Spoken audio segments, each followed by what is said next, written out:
अगर 5 लाख लोग प्रीलिम्स में बैठते हैं और 15,000 क्वालिफाई करते हैं, what is different with those 15,000? There are certain keys जो आपको पकड़नी है प्रीलिम्स के लिए. Test series is a practice test. हम क्या करते हैं, टेस्ट सीरीज दे दिया, मार्क्स देख लिए, खत्म.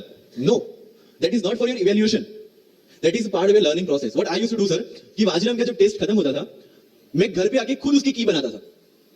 How does it help you? It helps me to understand the entire topic again. 1 to 100 question, 100 topics, again you are revising.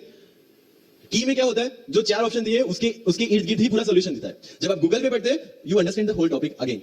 तो अगर सेम टॉपिक में से कोई और क्वेश्चन भी आ जाता है, you already revise the things. This is how you practice for prelims. अगर कहीं पे भी टाइम इन्वेस्ट कर रहे हो, you have to get optimum output out of that. लोग करंट अफेयर्स के नोट्स बनाते हैं न्यूज़पेपर पढ़ के. I never made any notes. Why? जब कोचिंग क्लासेस इतना पैसा देके उनके लोगों को बिठा के न्यूज़पेपर में से, पीआईबी में से, पीआरएस में इतना अच्छा मंथली मैगजीन प्रिपेयर करते हैं, what's the need for me to write down the same thing again in my notes? उससे बेटर है कि मैं वो मंथली मैगजीन बार-बार रिवाइज कर लूं. वाजीराम में एक सिस्टम है, 500 लोगों का क्लास होता है. अगर आपको फ्रंट रो में बैठना है तो you have to go 1 hour early.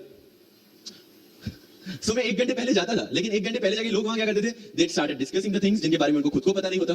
What I used to do, putting on my headphone, taking the monthly magazine and going through the sections one by one. 1 साल मंथली मैगजीन को 1 घंटे वहां बैठ के ही रिवाइज किया है. No extra time for that. और इसी हिसाब से प्रीलिम्स के पहले मेरे मंथली मैगजीन 5 बार रिवाइज हो चुके थे. That give you the confidence to go for the prelims exam. Revision. हर बार क्या होता है, प्रीलिम्स में जाते हैं, एक क्वेश्चन देखा, 2 ऑप्शन पता है, 2 ऑप्शन नहीं पता है. होता है यूपीएससी में, इट्स वेरी कॉमन. 2 ऑप्शन पता है, that means you have read that topic. 2 options नहीं पता, that means you lack clarity on that topic. ये डिलेमा वाले क्वेश्चंस जितने कम, आइदर आपको आता है और नहीं आता है, दैट्स ऑल. जितने ज्यादा क्वेश्चंस में डिलेमा, उतना आपका रिवीजन ज्यादा चाहिए, उतनी आपकी क्लैरिटी कम है. This is simple test for checking out कि आपकी प्रिपरेशन कहां तक पहुंची है. जब भी टेस्ट लेके बैठो, टॉपिक है, अगर पढ़ा हुआ है तो यू मस्ट नो एवरीथिंग. अगर नहीं पढ़ा है, that's not the issue. See, you just need to score 60% or 70% in prelims. Same thing, 50% in mains.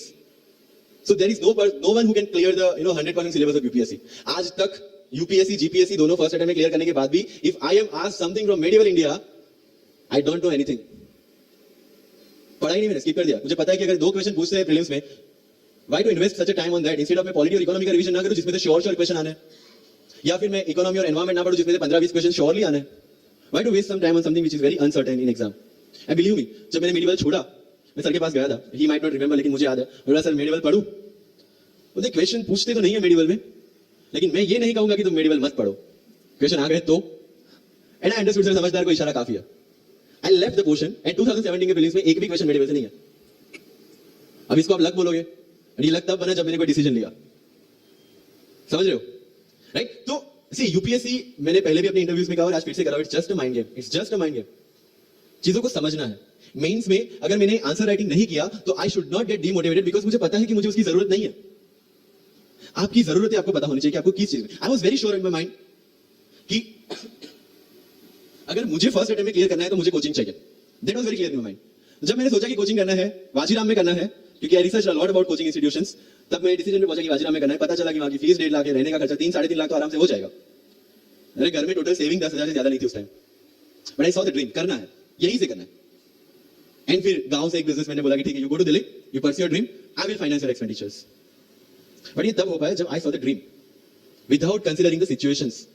इसलिए ओम शांति ओम का एक डायलॉग जो मुझे सबसे ज्यादा फेवरेट है, अगर किसी चीज को पूरी शिद्दत से चाहो तो सारी कायनात तुम्हें उससे मिलाने की साजिश में लग जाती है. मेरे साथ ऐसा ही हुआ, क्योंकि मैंने शिद्दत से चाहा था यूपीएससी को. और जिस दिन दिल्ली में मैंने पैर रखा था, उसी दिन मेरे दिमाग में क्लियर था कि मेरा फर्स्ट अटेम्प्ट ही मेरा फाइनल अटेम्प्ट होगा. इस मेंटालिटी के साथ, सी, होप्स वी कैन डू, हम ड्रीम्स देख सकते हैं, रिजल्ट क्या आना है वो अपने हाथ में नहीं है. तो जब प्रिपरेशन कर रहे हैं और अगर दिमाग में आता है होगा कि नहीं होगा, होगा कि नहीं होगा, टेल मी वन थिंग, वो आपके हाथ में है क्या? Is it in our hand? Result क्या होगा? No. What is in our hand? Working, giving your 100% for this exam and with proper strategy. That is in my hand. I will do it. और अगर इतनी शिद्दत से मेहनत की है 100% देके और फिर भी एग्जाम नहीं होता, believe me, you won't be dissatisfied, you won't be demotivated, you will feel I give my 100%, आगे उसकी मर्जी.